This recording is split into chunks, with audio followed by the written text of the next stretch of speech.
आज का जो हमारा टॉपिक है उसमें हम एक स्टैंडर्ड एसओपी जी स्टैंडर्ड एसओपी फॉर्म जो है उसको हम अगेन मिनिमाइज़ करेंगे जी उसको मिनिमाइज़ करेंगे यूजिंग के मैप। ये तो हम पहले भी कर चुके हैं, लेकिन फ़र्क क्या है, लेकिन अब हम यूज़ करेंगे साथ with don't care condition. Don't care condition, don't care condition का क्या मतलब है, ठीक है, और ये कैसे यूज़ होगी, और विद और विदाउट डोंट केयर क्या इफ़ेक्ट पड़ेगा जो हमारे पास एंड पे रिज़ल्ट आता है। ठीक है जी, तो इसको आप थोड़ा सा गौर से देखें। ये एक एग्जांपल यहाँ पे गिवन है, इधर ये नज़र आ रही है। इसमें ये जो आपके पास उसने यहाँ पर, यानी अगर आपको ये कहा जाए कि जी आप BCD कोड ले लें। अब BCD कोड में आपको पता है कि जो 10 से लेके 15 तक कोड्स होते हैं, ठीक है, 10 से लेके 15 तक ये काउंट नहीं होते, ठीक है। अब काउंट नहीं होंगे तो फिर उनको हम सेल्स के अंदर कैसे रखेंगे, तो हम क्या करेंगे कि वहाँ हम क्रॉस लगा देंगे।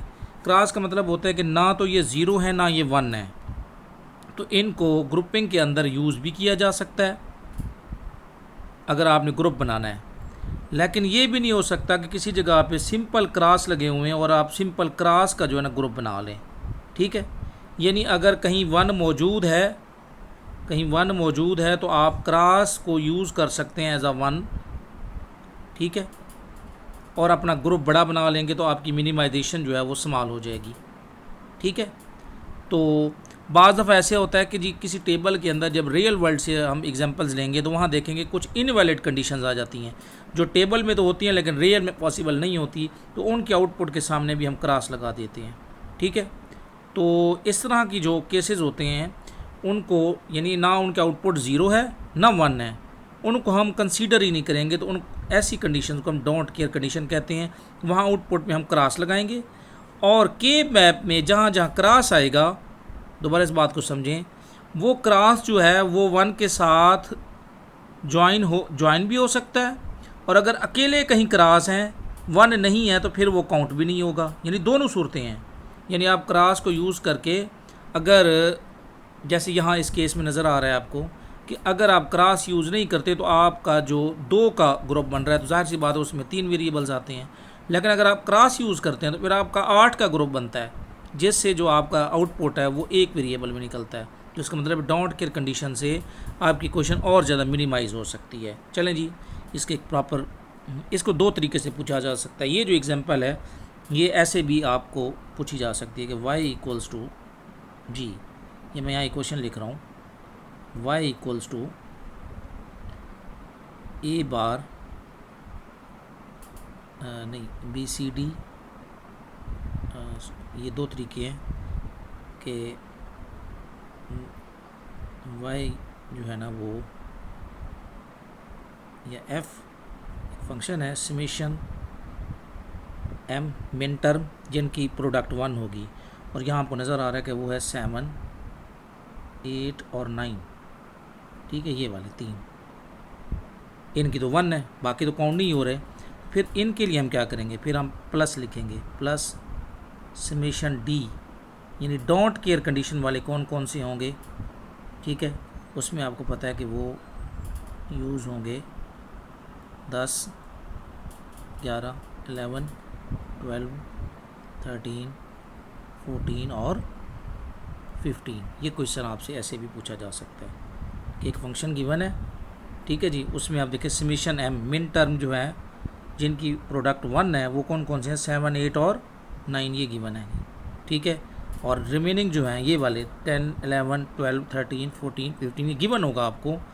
ये डोंट केयर कंडीशन में काउंट होंगे, ना ये 0 ना ही 1 में, ठीक हो गया। तो क्रॉस की अपनी एक इम्पोर्टेंस है, ठीक है जी। यानी वो ज़रूरत हो के वक्त 1 भी यूज़ हो सकता है, और जब अगर खाली क्रॉस हैं तो वो फिर एज अ ज़ीरो उसको हम काउंट करेंगे। तो ये अब ये क्वेश्चन जैसे यहाँ गिवन है, ये आप क्या करेंगे, इस क्वेश्चन को टेबल की सूरत में लिखेंगे, ठीक है। आपको पता है 4 वेरिएबल्स की है, तो 4 वेरिएबल में आप क्या करते हैं, बाकी सारे ज़ीरो आ जाएंगे, वही 7, 8, ठीक है। और 9 का कोड, इनके सामने 1, रिमेनिंग में आप क्रॉस लगा देंगे, ठीक है। उसके बाद हम टेबल की तरफ आते हैं, के मैप की तरफ आते हैं। मैं इसको थोड़ा सा जूम कर लेता हूँ जी। तो आप थोड़ा सा के मैप को गौर से देखें। तो इस के मैप में ये देखें जी 0 1 1 1, तो ये 0 1 ऊपर से 1 1 देखेंगे तो यहाँ पे ये 1 आ जाएगा, ये उसने लिया हुआ है। फिर है जी 1 0 0 0, तो ये देखें 1 0 0, ये वाला 1 आ गया। उसके बाद है जी 1 0 0 1, ये देखें जी ये 1 ये 0, फिर ये 0 और 1, इस वजह से ये 1 बनता है, ठीक है। ये वाला सेल बनता है, यहाँ पे 1 आएगा। तो ये 3 1 पूरे हो गए, ये भी और ये भी, बाकी सारे 0 हैं, ठीक है। ये पुट भी कर सकते हैं जो ये आपको सेल जो है ना वो ऊपर नज़र आ रहे हैं। उसके बाद 1 0 1 0, ठीक है, यानी ये आपके पास 1 0 1 0 ये वाला यहाँ क्रॉस आएगा। उसके बाद है जी नेक्स्ट 1 0 1 1 1 0 1 1, यहाँ भी क्रॉस आएगा। फिर है जी 1 1 0 0, तो 1 1 यहाँ से, 0 0 यहाँ से, यहाँ भी क्रॉस आएगा। फिर है जी 1 1 0 1, 1 1 ये वाला और 0 1 जो है ये वाला, इस वजह से यहाँ भी क्रॉस आएगा। उसके बाद है जी 1 1 1 0, 1 1 और ये वाला 1 0, तो यहाँ भी क्रॉस आएगा। उसके बाद है जी 4 टाइम 1, तो इधर से भी 1 1, ऊपर से भी 1 1, तो यहाँ भी क्रॉस आएगा। ये क्रॉस आ गए। अब आप गौर से देखें कि सबसे पहले मैं यहाँ पे कंपैरिजन में यही क्वेश्चन जो है, ये जो यहाँ पे बना हुआ है, ये मैं यहाँ पे अलग से के मैं बना लेता हूँ एक और, ठीक है। ये मैंने यहाँ पे के मैप बना लिया, ठीक है जी। ये हमारे पास के मैप बन गया। अब इस के मैप के हिसाब से ये मैं ABCD यहाँ नहीं लिख रहा क्योंकि इसी को हमें कॉपी करना है। तो हमारे पास 1 1 यहाँ पे है, 1 1 यहाँ पे है हमारे पास, और 1 1 यहाँ पे है, ये 3 1 है। क्रॉस अभी यूज़ नहीं कर रहा, यानी अगर मैं डॉट कंडीशन ना लूँ तो हमारे पास एक ग्रुप ये बनेगा और ये अकेला बनेगा, क्योंकि ये कहीं भी किसी के साथ ज्वाइन नहीं हो सकता। और आपको पता है कि जो अकेला होता है, ठीक है, जैसे यहाँ पे उसने लिया हुआ है, ये देखें, ये अगर वो एज अकेला इसको लेता है यहाँ पर, तो इसका आंसर क्या निकलेगा, इधर से A बार B, इधर से C और इधर से D, तो इसका आंसर निकलेगा A बार B C और D। और ये जो 2 का ग्रुप है, ठीक है, ये क्या देगा आपको, यहाँ से A, यहाँ से B बार, ये दोनों चेंज नहीं हो रहे। यहाँ से C की वैल्यू जो है वो 0 0 है, लेकिन D की चेंज होगी, तो D वाली काउंट नहीं होगी। C 0 0 है, तो आंसर आपका निकलेगा A B bar C, A B bar C। ये समझाने के लिए, तो इसका मतलब है ये जो उसने ब्लू कलर में लिखा हुआ है ये विदाउट डोंट केयर कंडीशन है, ये रिजल्ट निकलता है, जो यहाँ मैंने ये अलग बनाया आपको, ठीक है। अब हम क्या करेंगे कि अब हम यहाँ पे डोंट केयर कंडीशन यूज़ करते हैं, फिर देखेंगे कि रिज़ल्ट में क्या फ़र्क आता है जी। अब हम डोंट केयर कंडीशन के साथ इसको करते हैं। अब हमने यहाँ से डोंट केयर कंडीशन में ये कलर में चेंज कर लेता हूँ, जैसे उसने ग्रीन कलर यूज़ किया हुआ है। अब हमने यहाँ पे भी ये डोंट केयर कंडीशन वाले ये क्रॉस भी यूज़ कर लिए।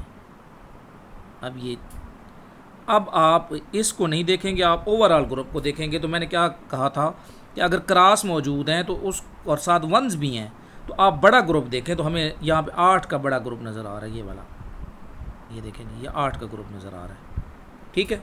उसके बाद ये 1 यहाँ पे अकेला है, तो ये 1 जो है अगर किसी के साथ क्रॉस के साथ मिलके भी ग्रुप बना सकता है। तो ऑलरेडी यहाँ देखें 4 का नहीं बन सकता, लेकिन ये 2 का बन सकता है, ये वाला। तो यहाँ पे ये 2 ग्रुप हमारे पास आ गए। अब ये वाला जो है 8 का ग्रुप, आपको पता है 16 सेल्स के अंदर 1 का वेरिएबल का आंसर आएगा, और वो नज़र आ रहा है कि A है। कैसे, ये देखें, इन सब के लिए A की वैल्यू 1 है, और इन सब सेल्स के लिए भी A की वैल्यू 1 है। तो मैंने यहाँ से ले लिया A, ये रिज़ल्ट आ गया A। लेकिन B की वैल्यू यहाँ 1 है, यहाँ 0, ये चेंज हो गई। और C की वैल्यू इधर 0 है, इधर 0 है, लेकिन D की वैल्यू यहाँ 0 है, यहाँ 1 है। और जैसे ही इस सेल से इस सेल की तरफ आप आएंगे आगे, तो सी की वैल्यू यहाँ 0 या 1 है, ये भी चेंज हो गया, तो इसका मतलब है ये भी यूज़ नहीं होगा। तो सिंपल इस बड़े ग्रुप का जो आंसर है वो क्या निकलेगा, ए निकलेगा। और जो 2 का ग्रुप है ये वाला, इसका अगर आप आंसर देखें तो इस सेल के लिए ए की वैल्यू 0 है और इस सेल के लिए ए की वैल्यू 1 है, तो ये चेंज हो गया। लेकिन बी की वैल्यू इधर भी 1 है और इधर भी 1 है, तो यहाँ से आंसर निकलेगा बी। और इन दोनों सेल्स के लिए सी और डी की वैल्यू दोनों के लिए 1 रहेगी, ठीक है। ये देखिए इसके लिए भी 1 है और इसके लिए भी 1 है, तो यहाँ से निकलेगा सी डी, ये इसका आंसर है जी। और इधर से आंसर क्या है, ए। इन दोनों को आप जोड़ दें तो आपका आंसर बनेगा ए प्लस बी सी डी। जब आप यूज़ करते हैं डोंट केयर कंडीशन, ये देखें विद डोंट केयर कंडीशन आपका रिजल्ट ये निकला है, और अगर डोंट केयर कंडीशन ना हो तो फिर आपका रिजल्ट ये वाला निकलता है। तो ये देखें इसके अंदर नंबर ऑफ़ वेरिएबल्स भी ज़्यादा हैं, इनपुट्स भी ज़्यादा हैं, गेट्स की तादाद भी ज़्यादा है। तो ये देखें डोंट केयर कंडीशन से सिंप्लीफिकेशन और ज़्यादा आसान हो गई है। तो इसका मतलब ये है कि अगर आपको डोंट केयर कंडीशन गिवन हो तो आप डोंट केयर कंडीशन इस पैटर्न पे यूज़ करेंगे, तो आप मिनिमाइजेशन करेंगे by using don't care condition. चलें जी, मैं यहाँ पे आपको एक और क्वेश्चन भी साथ दे देता हूँ, ठीक है, उसको भी आप देख लें। सपोज़ कर लें यही यहाँ पे के मैप बना हुआ है, ठीक है, ये ऐसे ही रहेगा। मैं आपने इन वैल्यूज़ को जो यहाँ से रेज़ कर दें, ये वैल्यूज़ आपको नहीं है गिवन, ना ही आपने ग्रुपिंग अपने में से करनी है, ठीक है। मैं यहाँ पे यही क्वेश्चन कि आपको अगर ये चीज़ गिवन हो, ये मैं कलर भी चेंज कर रहा हूँ, ये आपका क्वेश्चन है, अगर सेल्स इस तरह गिवन हो तो आप इसको चेक करें कि जी आपका आंसर क्या बनेगा, ठीक है जी। उसके बाद ठीक है जी, अब इसको आप हल करें और देखें कि आपका जो रिज़ल्ट है, ठीक है, वो क्या आएगा। तो आपने मिनिमाइजेशन करनी है, एसओपी या पीओएस की, हम यहाँ एसओपी का केस ले रहे हैं, तो जनरल आपसे पूछा जाता है विद डोंट केयर कंडीशन। तो ये आपको उम्मीद है कि ये कंसेप्ट समझ आ गया होगा। तो this is all about our today lecture.